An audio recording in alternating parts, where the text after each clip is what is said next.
Hello, welcome back to my kitchen. I'm going to show you how I make one of my super easy seasonal summer salad favourites using strawberries, cucumber, pistachios for a bit of crunch and some halloumi. So I'm going to put all that together really quick and easy, and it's so delicious. It makes a great little lunch dish, or it's really nice as a starter, or if you've got an outdoor feast going on, it's a really good family favourite.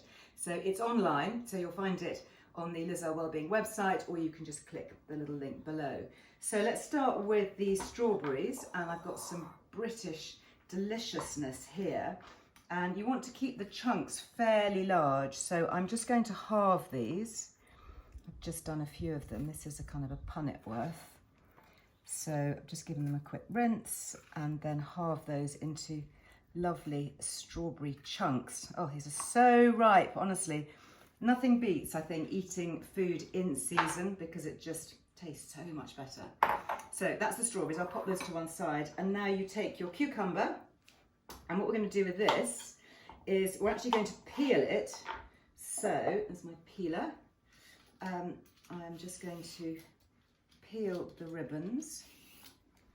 I'm actually not going to peel all of it. If you can see, I'm just leaving a little bit of the peel there because I've given it a good wash. It's an organic cucumber, so it won't have the pesticides on it. And actually, I quite like just a little bit of the skin just for a bit of extra flavour. But if you don't like that, then you can peel it completely. But I'm just giving it a rough peel. And then I think guinea pigs like cucumber peelings, so save those for later. So I've got my cucumber. Actually, before I move away from that, what I'll do is I cut it into manageable chunks like that and quarter it. And then what you want to do, just so that the salad isn't too wet, is you just want to take out the seeds in the middle, because otherwise your salad, especially with the halloumi, you know, it can go a little bit soggy. So just take out the middle pieces. And then really you want everything to be a similar size. So you're going to cut the cucumber into roughly the same size chunks as the strawberries and also the tomatoes as well. So just take out those little bits, and then I should chop those into probably, I don't know, thirds or quarters maybe. The smell, honestly, I think strawberries and cucumber make a really good combination. It's a bit like when you have Pimm's to drink, or summer fruit punches or cocktails, you know, often putting in fruit, strawberries and cucumber. It's just the taste of the summer, isn't it? It's so good. Lots of antioxidants. You've got your vitamin C in strawberries, and very high water content, so they're really good. It's a really kind of rehydrating salad. I think it works well with the dryness of the halloumi. Right, so that is my cucumber prepped, and I will cut those into, yeah, just sort of rough, biggish, bite-sized chunks. Don't need to be too precise. Vary it slightly just for a bit of texture. Do some larger ones and smaller ones. Just things that fit well onto a fork. And then I'll grab my bowl. So you want to mix these together. So I'll pop the strawberries in, add the cucumber, and then I can do the tomatoes last of all. Now I'm going to use just really simple vine tomatoes here. If you can get heirloom tomatoes, you know, the really lovely purple ones or the yellow ones, you know, maybe you're growing them, maybe you've got access to them. Just trim that one away. Then so much the better, but these are just straightforward, lovely, red, ripe, juicy tomatoes. And I will cut those into sort of interesting size pieces. Just take that little piece out. So yeah, just kind of like that really. So quite similar to the strawberries in shape and size, keeping everything more or less the same. And you could use cherry tomatoes or smaller ones if you fancy. You don't have to be too precise, just whatever you've got. Local is great, seasonal, fresh, sun ripened.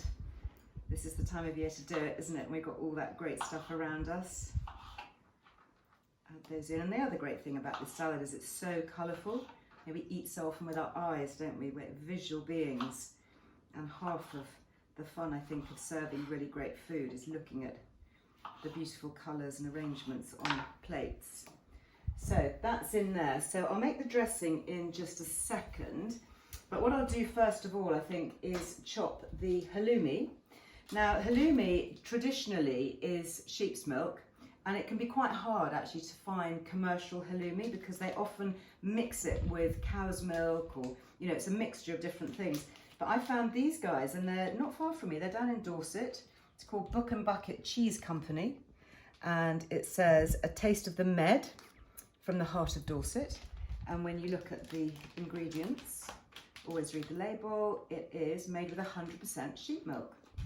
So this pack is 150 grams, and I need a bit more than that. The recipe, I mean, you don't have to be precise here, but the recipe is actually calling for 250 grams, so that'll be just a little bit less than 2 packs.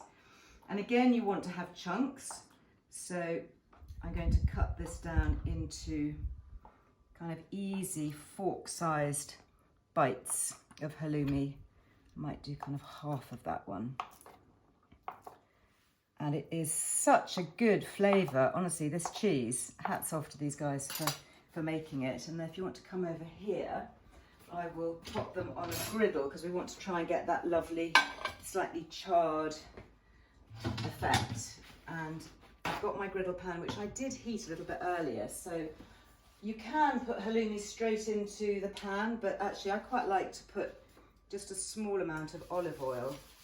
Not too much so it swamps and the halloumi goes soggy, but just enough so that hopefully it doesn't stick.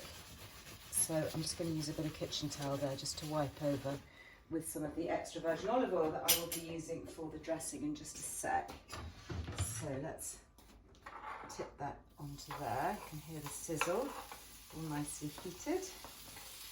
And I will let that just cook. It doesn't take long, it only takes a couple of minutes. So I'll just separate the chunks, have those sizzling away.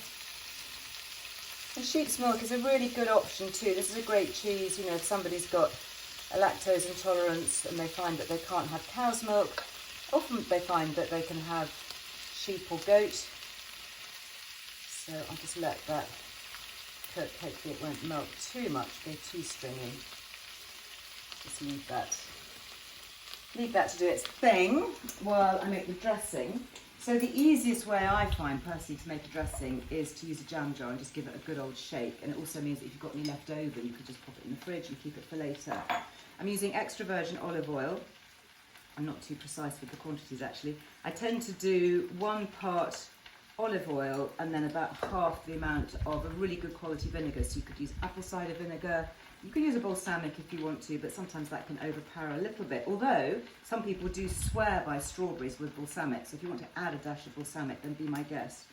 I'm using, this is a live apple cider vinegar. I quite like this. I've got to know this brand quite well, Willie's, and it is apple cider vinegar with honey and turmeric. So this recipe actually calls for a little bit of honey separately, but I thought, do you know what? I'm not going to add the honey separately. I'm just going to use my honey apple cider vinegar. I'm going to give that a shake, just a rough shake, just to check I've got the right amount. Taste that with, yeah, that's really good. And then if you've got fresh tarragon, great. I'm afraid I haven't at the moment, so I'm just going to use a pinch of dried. Always bear in mind that dried herbs are more strongly flavoured than fresh. So I'm just going to use a sort of generous pinch there of tarragon. How's that doing? Oh my goodness, it's completely melted. It has just liquefied. Look at that. What I might need to do is just give that a bit of a drain, I think, and see what we're left with. Nothing if not able to improvise. So, I didn't do that last time I cooked with it. Isn't that weird? Because we had it on the barbecue just the other day, and we were able to do that really easily. So, let me just see if I can rescue it. If not, well, there we go. We'll just have melted cheese instead. It's all good, isn't it? So that has just sort of gone all runny. It doesn't quite look like it does in the picture. Never mind. Waste not, want not, I say. So back to my dressing. which thankfully has worked. So I'm just going to do that. So you can see you've got those lovely tarragon leaves in there, just giving a little bit of flavour. And then when you make a dressing, just adjust with salt and pepper seasoning last. I do like quite a lot of salt in my salad, especially with things like cucumber. I think they work really well. And just a little twist of black pepper. You can add a bit more if you are a black pepper fan. And then I'm going to give that a shake. And I will pop that over. Perfect amount, actually. You don't want to drown it. You still want to be able to keep it quite crisp. And toss the salad so that everything is covered. Cucumber, the strawberries, the tomatoes. Really good. I might just have a quick little taste of the cucumber just to make sure that it's... Oh, it's really good. Honestly, you can taste that kind of zingy apple cider vinegar. Now, you can serve that. And pop that on a plate because I've got something else actually to add at the end. So you can serve this on a big platter. It looks really good on, you know, a big lovely white plate, for example. Pop a little bit more of the cucumber on there, but I'll just do kind of single portions here. And then let's have a go with this delicious, if slightly runny halloumi. There we go. I might just take sort of little bits of it and pop that on there. There you go. You know, they say that necessity is the mother of invention, and this is often how you create new and fabulous dishes. If you look at the pic, actually on the website, you'll see that it's got kind of long chunks of halloumi that has been properly toasted. So I guess it doesn't really matter either way, does it? You know, if yours toasts fine, then you can do it like that, or just use it like this. You could actually also use mozzarella. That's what is making me think that this might work well with mozzarella. But I love that kind of slightly sharp taste that you get with halloumi because you've got that lovely sheep's milk that kind of cuts through the sweetness of the strawberries. And then last but not least, I have over here, these are some pistachios that I toasted earlier. So let me grab my chopping board. And I toasted them so they wouldn't be too hot to handle in front of the camera. And then what you want to do, keep an eye on them when you put them in the oven. I literally just put them on a plain baking sheet for about 4 or 5 minutes, depending on how hot your oven is, just to give them a bit of crunch. You definitely don't want to burn them, but this just gives a kind of smokiness to the dish. And you can chop them as finely or as roughly as you like, just to add crunch and flavour. And then I'm just going to scatter those over the top. And there you have it. One slightly improvised strawberry, cucumber, tomato and melted halloumi summer salad. I bet it tastes delicious though. I hope you enjoy it.